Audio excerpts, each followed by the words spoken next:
Hoje temos connosco o Fred Antunes, CEO da Real Fever e presidente da Associação Portuguesa de Blockchain e Criptomoedas. A Real Fever é uma empresa de Sports Tech e prepara-se para entrar no mercado dos NFTs. Olá Fred, obrigado por teres vindo. Olá, boa tarde, é um gosto. A primeira pergunta que eu te quero fazer é: o que é um NFT e porquê é que alguém há de querer comprar?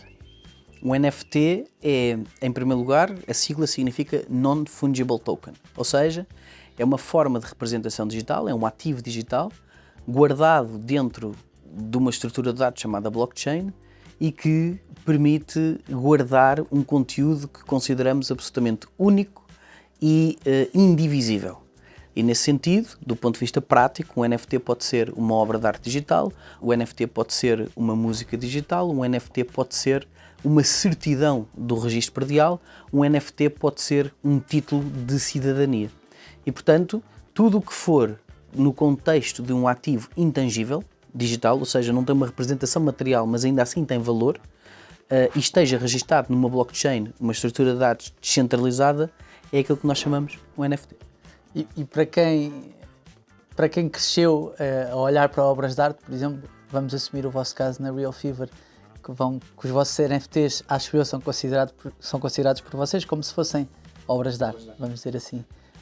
Para quem cresceu, ou nos últimos centenas de anos, cresceu a olhar para obras de arte como elementos físicos, na maior parte dos casos, o que é que leva alguém a adquirir uma obra de arte digital? É uma excelente pergunta, mas na verdade a condição intrínseca da natureza da arte não a define como necessariamente material. A arte define-se exatamente por ser subjetiva e abstrata na sua representação.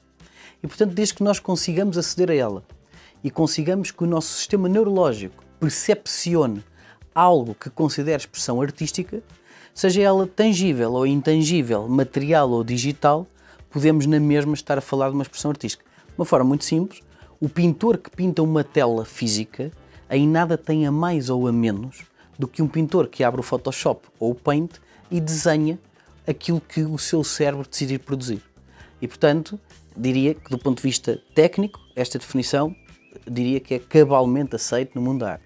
Na Real Fever, nós estamos a levar isto um pouco para o next level, ou seja, nós acreditamos que um jogador de futebol ou um atleta, para além da sua condição técnica e de performance, tem uma dimensão artística, da forma como se movimenta e como leva a atingir resultados fantásticos, e consideramos que as suas ações no campo podem ser uma forma de ser a sua expressão artística. E, portanto, o atleta vira artista e um golo, uma defesa, um corte, uma assistência vira a sua obra de arte, com uma vantagem. É que, por norma, nós pensamos que as obras de arte têm que ser necessariamente estáticas. E aquilo que a sétima arte, o cinema, nos trouxe foi a possibilidade de ter arte em movimento. Então o que estamos a fazer não é mais do que pegar nesta inspiração da sétima arte e pegar nos movimentos que os jogadores têm fantásticos e disponibilizá-los no mercado exatamente para percebermos que tipo de procura e que tipo de atração e sedução vão ter exatamente pelos fãs do futebol, mas também por colecionadores. Esta figura, os NFTs já existem há alguns anos. A pergunta que eu te queria fazer era: o que é que foi mais importante para legitimar um NFT? É, por exemplo, a NBA, que é uma das ligas desportivas mais conhecidas do mundo, ter o NBA Top Shot, onde tem precisamente jogadas de jogadores à venda, vamos dizer assim, em modo NFT, ou é a Christie's fazer um leilão de um NFT? Eu acho que ao longo dos próximos anos nós vamos ver milhares de produtos e milhares de soluções a surgirem para o mercado. E nós, quando trabalhamos em inovação tecnológica, existe uma condição sine qua non que nós temos que ter presente, que é a capacidade e a mobilidade da experimentação. Tudo aquilo que nós acabamos de fazer em inovação e em transformação digital tem uma grande parte de um ideal de experimental. Da nossa parte, é lógico que eu, pessoalmente, os meus primeiros NFTs foi logo a seguir à publicação do ERC721, que é o protocolo que permite na rede Ethereum criar, digamos, um NFT. Os meus primeiros NFTs foram terrenos na Lua. Portanto, era absolutamente experimental, lógico que não tem nenhum tipo de valor, mas servia para provar que, de facto, nós podemos lutear a Lua e adquirir de uma forma absolutamente direta, transparente, rápida, pequenas porções de terreno, pequenos setores. Depois surgiu a questão dos CryptoKitties, foi o grande proof of concept dos NFTs, que no fundo era gatos digitais registados na rede Ethereum e que as pessoas trocavam, compravam, vendiam, reproduziam gatos com um determinado índice de unicidade. E depois, na verdade, o mesmo fundador dos CryptoKitties lança o Next Level, a NBA Top Shot. E portanto, na Real Fever nós somos todos os dias inspirados por aquilo que a NBA Top Shot faz. Ao dia de hoje só existe um grande player no mundo, que é a NBA Top Shot, e nós acreditamos que a NBA é fantástica e o basquetebol são fantásticos nos Estados Unidos, mas que nós podemos fazer mais e melhor explorando um desporto que é futebol, que tem uma abrangência a nível de cobertura do nosso planeta substancialmente maior do que aquilo que é apenas e só o basquetebol e a NBA. Vamos olhar só um bocadinho para trás antes, agora, e falar um bocadinho da Real Fever. Quando fundaram a empresa, o que é que queriam fazer? O que é que queriam ser? Eu não fui um dos fundadores da Real Fever e, portanto, eu chego à Real Fever no momento em que a Real Fever tinha uma série de problemas, especialmente de ability to execute e de business model. O modelo de negócio não funcionava. E há um momento em que a board, os principais acionistas da Real Fever, entram em contacto comigo e me pedem ajuda. E para mim foi pegar numa equipa que era muito boa, conseguir olear determinadas peças, em termos de gestão vertical e horizontal da empresa, reestruturar a performance dos recursos humanos, reorientar o modelo de negócio e capacitar a marca, ou seja, colocar a marca como algo que era absolutamente essencial e nuclear na cabeça e no pensamento dos utilizadores. E, portanto, começámos a fazer isso em 2018, evoluímos bastante e no ano anterior, ou seja, em 2020, eu identifiquei automaticamente, depois da prova de conceito que a NBA Top Shot tinha feito, que fazia todo o sentido fazer a própria NBA Top Shot evoluir. Portanto, eu, enquanto utilizador e consumidor deste tipo de produtos, consegui olhar, consegui sentir, consegui percepcionar onde é que estava a oportunidade de negócio, e a primeira coisa que fui atrás foi naturalmente do ativo mais precioso, que são os vídeos. Portanto, este negócio não funciona se não existirem vídeos devidamente licenciados à empresa para que possamos usar e criar os NFTs. E foi isso que fiz durante o ano passado, várias e múltiplas reuniões para conseguir chegar aos vídeos e depois de ter os vídeos seguros, passar para a implementação e o desenvolvimento do produto. Portanto, o projeto hoje da Real Fever é um projeto, não vou dizer radicalmente diferente, do ponto de vista de empresa, radicalmente diferente do que aquela que eu encontrei. Não é um mérito exclusivamente meu, antes pelo contrário, é um mérito de todos que participam diariamente, não apenas as pessoas na operação e que fazem parte da equipa, mas também os nossos shareholders e os nossos stakeholders e os nossos right holders que confiam em nós todos os dias e nos motivam para conseguir fazer um fantástico trabalho, que é aquilo que nós estamos a tentar fazer. Mas explica-me uma coisa, que é, o que é que era a Real Fever antes e o que é a Real Fever agora? A Real Fever era uma empresa que teve a ideia de trazer dos Estados Unidos o modelo das Fantasy Leagues, especialmente digitais. As Fantasy Leagues não são mais do que um football manager com base em estatísticas reais. Ou seja, nós vamos a uma aplicação, a aplicação da Real Fever, que existe, está disponível e que convido todos a experimentarem. As pessoas fazem download da aplicação, a aplicação permite criar uma equipa virtual dentro do jogo e a seguir o resultado real dos jogadores em campo vão coletar pontos. E os jogadores que coletarem mais pontos dará depois um vencedor em cada liga. Este negócio nos Estados Unidos é um negócio que vale 18 bilhões de dólares. A questão foi que, na Europa, o modelo das Fantasy Leagues, e especialmente as ligas que não estão monetizadas, as Free Leagues, têm um índice de penetração extremamente baixo e é extremamente difícil monetizar o processo. E, portanto, aquilo que eu peguei foi, o produto é extraordinariamente bom, tem muita gente a jogar, conseguiu grandes milestones, nomeadamente ser Liga NOS Virtual, ou seja, a Liga de Fantasia Oficial da Liga Portuguesa Nacional, do Campeonato Nacional Português Masculino. Fechámos depois acordo com a Federação Portuguesa de Futebol para apostar na Liga de Fantasia Feminina, da Liga BPI, e chegámos a um momento em que não estávamos a conseguir ter o revenue para poder executar o nosso business plan e tínhamos que expandir. Think out of the box. E é o momento em que tudo isto se dá no mesmo tempo em que a NBA Top Shot prova o conceito e que eu olho, mesmo naquele momento, é isto que nós vamos fazer. E portanto cá estamos. Vocês receberam recentemente um investimento. O que é que vão fazer com esse dinheiro? Esse dinheiro só nos vai ajudar a trabalhar mais e a criar, acima de tudo, para quem trabalha na Real Fever, eu enquanto CEO há uma preocupação permanente que eu tenho. As pessoas têm que ser mesmo felizes. E quando digo felizes, não digo apenas só no seu local de trabalho. Nós preocupamos mesmo com a vida familiar, com a saúde mental e física, que as pessoas sejam felizes no seu todo e não apenas só por aquilo que a empresa lhes pode dar. E isto não são apenas questões associadas à remuneração. A remuneração é uma parte de toda a felicidade que nós conseguimos construir. E portanto, se tu me perguntasses qual era assim o animal simbolicamente que eu mais me identifico no modelo que nós temos hoje na Real Fever, é claramente o ratel africano. E porquê? Porque o ratel é aquele animal que é o único em África que consegue comer uma mama negra. Portanto, ele ataca a mama negra, que é uma das cobras mais venenosas da África, ele recebe o veneno, ele fica cerca de uma semana em coma e quando acorda come a cobra. Portanto, ele não desiste. E este tipo de espírito, o ratel africano é o mesmo que consegue atacar uma colmeia de abelhas africanas, fica todo picadinho, mas ele sai de lá com mel. E o mindset que nós hoje temos dentro da Real Fever e que eu tenho pessoalmente, porque é o meu drive, é este modelo de ratel africano que somos pequeninos, robustos, potentes, tentam nos desviar. O ratel africano é um dos poucos animais que faz frente a um leão ou a um tigre e na sua dimensão de peso é absolutamente fantástico.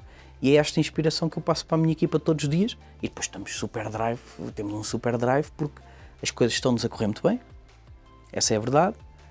Erramos muito, não temos medo de errar, não há ninguém julgado dentro da Real Fever e nós fazemos sempre microtesting, ou seja, testamos, falhamos, tentamos e quantas mais vezes tentarmos, mais acertamos. E este é o drive que eu passo todos os dias à minha equipa. Não tenham medo de falhar, que eu estou atrás de vocês para qualquer coisa que possa acontecer. O futuro da Real Fever vão ser os NFTs? Não, o futuro da Real Fever será uma integração o mais completa possível, mas o mais rápida possível. Portanto, às vezes, perfeição e execução são dois conceitos até um tanto ou quanto antagónicos. O que nós tentamos encontrar é a fórmula de sermos rápidos no deliver, antecipar sempre o nosso roadmap para com os investidores, portanto, entregar antes daquilo que nos propusemos e mesmo para a própria comunidade, porque estes projetos vivem de comunidade, nós nos propomos com algo, nós entregamos antes. Nem que seja um dia antes, 12 horas antes, 8 horas antes, mas aquilo tem que lá chegar antes. Se houver delays, que podem acontecer, comunicar abertamente, transparentemente e explicar o porquê. Portanto, tem que se perceber muito bem porque é que há um delay. O futuro é muito simples. É emitir os NFTs, criar este conceito. As Fantasy Leagues nós já temos numa qualidade absolutamente fantástica e agora é dar-lhes utilidade. Ou seja, é a parte em que uma obra de arte digital, ainda que em vídeo, é uma obra de arte digital e dá-lhe uma função muito próxima daquilo que é o Magic the Gathering. Quem já jogou Magic consegue compreender. As cartas têm atributos estes que jogam entre si. E, portanto, os NFTs terão uma utilidade direta de fazerem parte da Fantasy e quem joga Fantasy terá coleções para poder completar e essas coleções darão um determinado benefício dentro da Fantasy, de forma a que todo o processo de gamificação seja uma experiência imersiva para o utilizador, prazerosa, satisfatória e extremamente desafiante. Já há uma data prevista para lançar a plataforma cá em Portugal? Eu estou condicionado por duas questões. Eu tenho a plataforma 100% preparada, contudo, existem dependências que qualquer negócio tem que não são controladas diretamente pela equipa de desenvolvimento ou pelo top management da empresa, nomeadamente condições de mercado, condições de procura, realidade desportiva, etc. Portanto, aquilo que posso dizer hoje é que temos o produto absolutamente preparado para, algures nos próximos 30 dias, o produto ser lançado. Não sei exatamente qual será o dia e seria pouco maduro da minha parte dizer um dia e depois não ser o dia perfeito. Portanto, muitas vezes o lançamento de um produto nós temos de ter um timeline neste caso 30 dias, que é o que estamos comprometidos, temos o produto preparado. Mas agora é muito aquele modelo de surfista, que é eu tenho que esperar pela melhor onda para conseguir que isto consiga ter o melhor sucesso. E é isso que nós estamos neste momento preparados, à espera da melhor onda para conseguir ter o máximo de sucesso possível. Isso significa que não é bom lançar um produto quando há notícias menos boas sobre futebol, por exemplo, ou associadas ao futebol? Nós temos que ver o mundo como um todo e não podemos pensar exclusivamente que sozinhos fazemos tudo. Portanto, um dos princípios da filosofia blockchain é exatamente o consenso e esta possibilidade colaborativa de forma descentralizada. Portanto, qualquer decisão que eu tome no meu dia, embora eu tenha alguma lucidez e sensibilidade e algum conhecimento, eu não decido nada nuclear que não ouça o meu top 10 advisors e provavelmente também, com toda a certeza, a comunidade. Portanto, nós falamos todos, comunicamos todos os dias, eu falo de 3 em 3 dias para 10 mil, 11 mil, 13 mil, 14 mil pessoas que nos seguem no nosso Telegram, no nosso Twitter, e é com base nesses inputs, tenho uma equipa exatamente que vai recolher a informação toda, produz um dashboard com uma série de resultados e depois tomamos decisões com, diria, 75% com base em dados estatísticos e 25% com base em paixão. Instinto. Não podemos perder isso. Exato. Como é que alguém compra um NFT? Esse é provavelmente um dos maiores desafios da indústria, que é o ponto de entrada ainda é relativamente complexo, mas está muito melhor se fôssemos a 2017, 2016, ou não um NFT, mas qualquer outro ativo digital ou criptoativo. Nós, a verdade é que trabalhamos hoje cada vez mais para que a experiência do ponto de entrada seja o mais suave e o mais simples possível. Forma de comprar tem duas, ao dia de hoje. Em primeiro lugar tem que ter uma criptomoeda, seja Ethereum, seja BNB, seja outra de outra plataforma, mas diria que Ethereum e BNB são as moedas que a pessoa tem que comprar, e depois troca BNB por outro token que pode ser o nativo da plataforma. No caso da Real Fever tem o Fever Token, portanto a pessoa tem que comprar BNB, de BNB trocá-lo por Fever e com Fever comprar as chaquetas. As chaquetas depois são abertas e saem os NFTs. Portanto, este é o nosso processo. No entanto, há muito espaço ainda em termos de Customer Journey para evoluir, e nós temos essa noção mesmo, mas lá está. O desafio foi, mais uma vez, nós conseguimos ter um MVP imediatamente no mercado e entregar isto e depois vamos melhorar, ou vamos esperar 3 anos para fazer o melhor possível e entretanto perdemos competitividade. E a minha decisão é, mais vale feito do que perfeito, vamos fazer o melhor que nós conseguimos dentro deste timeline e a seguir vamos para o bloco seguinte e para o sprint seguinte. Agora uma pergunta mais em jeito de provocação, que é: o que é que dirias a alguém que diz que lhe faz, a quem possa fazer confusão a existência de NFTs e que os NFTs não passam de uma especulação, por exemplo? Sim, eu acho que a confusão ou até a perplexidade é uma consequência natural da evolução humana. Portanto, quase uma normalização das emoções. Ou seja, enquanto há pessoas que estão em hiper-inovação, vou dar um exemplo, o Charles Branson foi nos últimos dias ao espaço. Portanto, essa pessoa está claramente à frente de todos os outros. Ela está hiper motivada para o fazer. Em oposição, há de haver alguém que diz: mas porquê é que se está a gastar tantos milhões de dólares para sairmos daqui, quando na verdade nós temos tantas necessidades no nosso planeta e os foguetões até poluem muito? Portanto, as duas opiniões, na minha opinião, são válidas e são absolutamente argumentáveis, absolutamente fundamentáveis, absolutamente válidas. A questão é, se nós olharmos para outros modelos que a nossa sociedade evoluiu, posso dar 2 exemplos muito concretos. No século XIX, quando aparecem os primeiros automóveis, as pessoas andavam a pé ou de cavalo e carroça. E quando aparecem os primeiros automóveis, isto é uma validação fácil de fazer, começam a surgir notícias de que os carros explodiam, que a gasolina era perigosíssima, que iriam haver mais atropelamentos, que agora as estradas não estavam preparadas para carros a circularem, etc, etc. E depois a sociedade adapta-se. Da mesma maneira que, há uns anos atrás, se nós entregássemos um cartão de plástico a alguém e disséssemos: o teu dinheiro está aqui, isto também era uma coisa assim meio estranha para a geração dessa altura. Portanto, eu admito que hoje possam existir muitas pessoas perplexas por aquilo que nós estamos a fazer. Não tem nada de mal. Da mesma maneira que eu espero que eu, pessoalmente, e já vejo a minha filha, que tem 6 anos, a fazer muitas coisas que ainda não me deixam perplexo, mas que eu espero que quando tiver 50, ou 60 ou 70 anos, nada me deixe perplexo, porque eu não me quero sentir nunca info-excluído. Mas há problemas nos NFTs? A inovação tem sempre problemas. E engane-se. Por exemplo? Em primeiro lugar, o custo que tem ao dia de hoje operar uma blockchain. Nós pensamos que a blockchain é barata por ser descentralizada e não pertencer a ninguém, ser livre, mas não é verdade. Tem um custo. Pronto. Segunda questão, um dos principais problemas é o código, porque o código, todo ele ainda é novo, tem pouca maturidade e, portanto, está muito propenso ainda a bugs, a hacks, a problemas de crescimento, dores de crescimento. Portanto, a cibersegurança é uma das preocupações constantes que eu tenho no meu dia, que o meu CTO tem, que toda a equipa tem, porque tentamos mitigar ao máximo os problemas, mas de facto são problemas de estrutura tecnológica, de arquitetura, que ainda não têm solução e que nós vamos fazendo de forma colaborativa no mundo inteiro, através de software open source e de repositórios no GitHub, em que todos colaboramos, mas mesmo assim as coisas demoram tempo. Diria que este é o principal problema. Do outro lado, tem o problema do ponto de entrada. Ainda é relativamente difícil à maioria das pessoas adquirir uma criptomoeda e convertê-la num NFT, portanto o NFT é quase o ponto final, digamos o último ponto de toda a cadeia de valor até chegar ao NFT, portanto a coisa não é simples, não está simplificada. E depois temos ainda toda a questão da explicitação aos right holders do que é que isto é.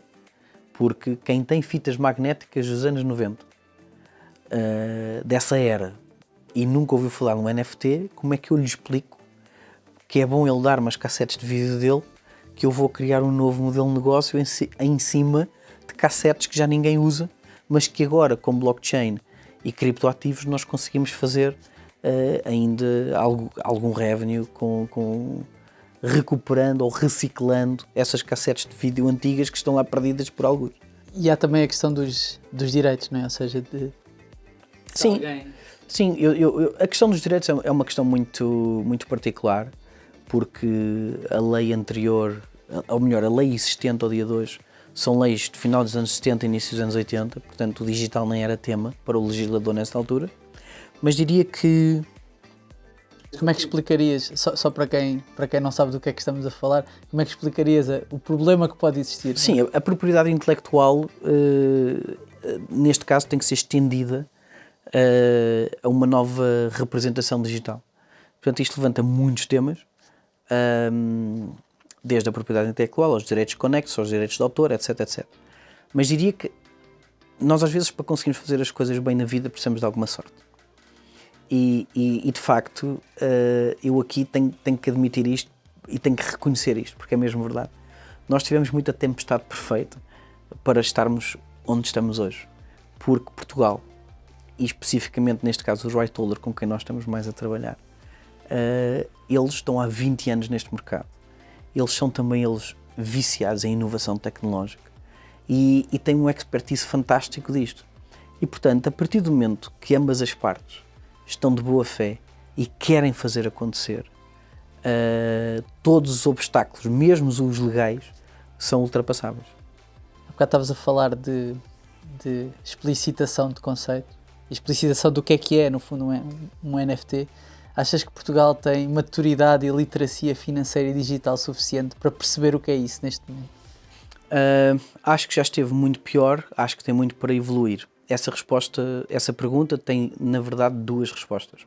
Uma resposta estatística, daquilo que é a posição de Portugal em termos de literacia digital e financeira comparativamente com os outros países europeus, e depois da Europa comparativamente com os Estados Unidos.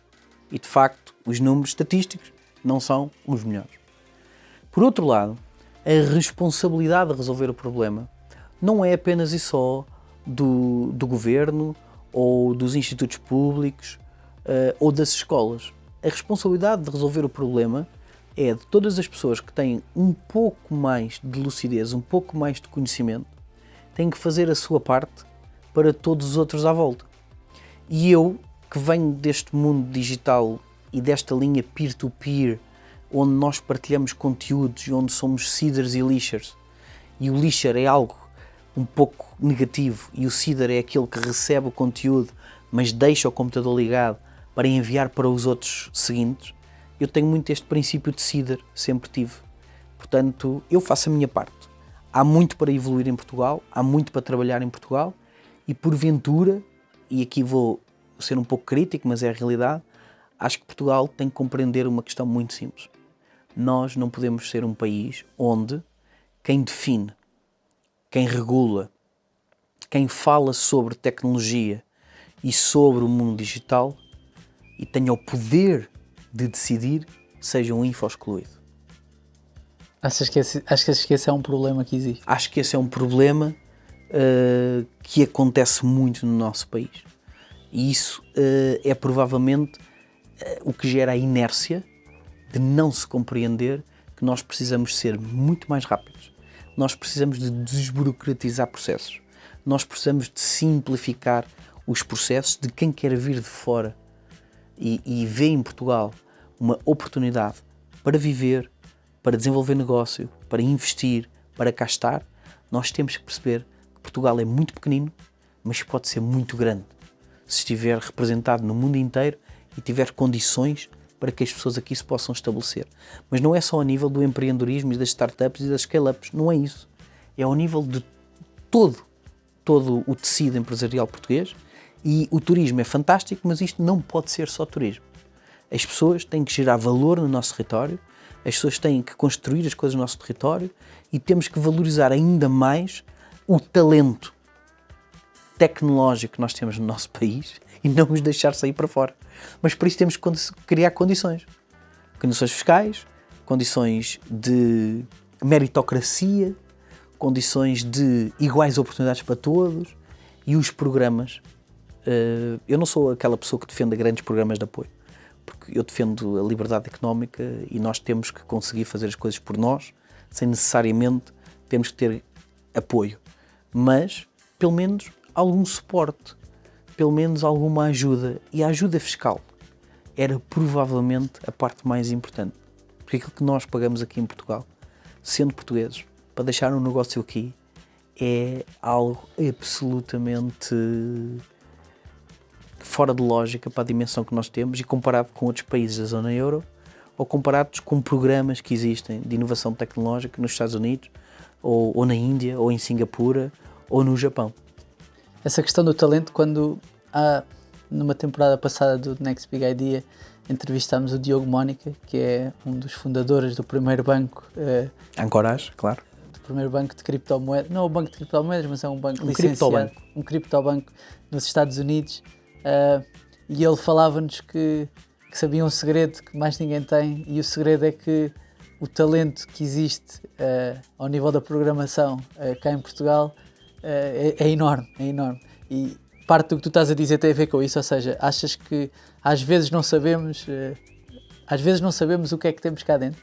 Eu, no meu caso, a Real Fever tem 90% dos funcionários todos portugueses e nós damos sempre prioridade aos portugueses. Portanto, porque eu sou completamente fanático por Portugal, portanto, as minhas férias eu passo em Portugal. Eu adoro o centro do país, eu adoro o Alentejo, eu adoro o norte do país, Bragança, Mirandela, o Algarve também, a Costa Vicentina. Portanto, o meu fim de semana é na Ericeira, ou na Nazaré, ou em São Martinho do Porto, ou em Óbidos. Portanto, para mim, eu sou viciado em Portugal. E, naturalmente, enquanto CEO de uma empresa tecnológica, eu tenho que dar prioridade aos portugueses. E aquilo que posso dizer é que hoje, top-down, ou bottom-up, como quiser,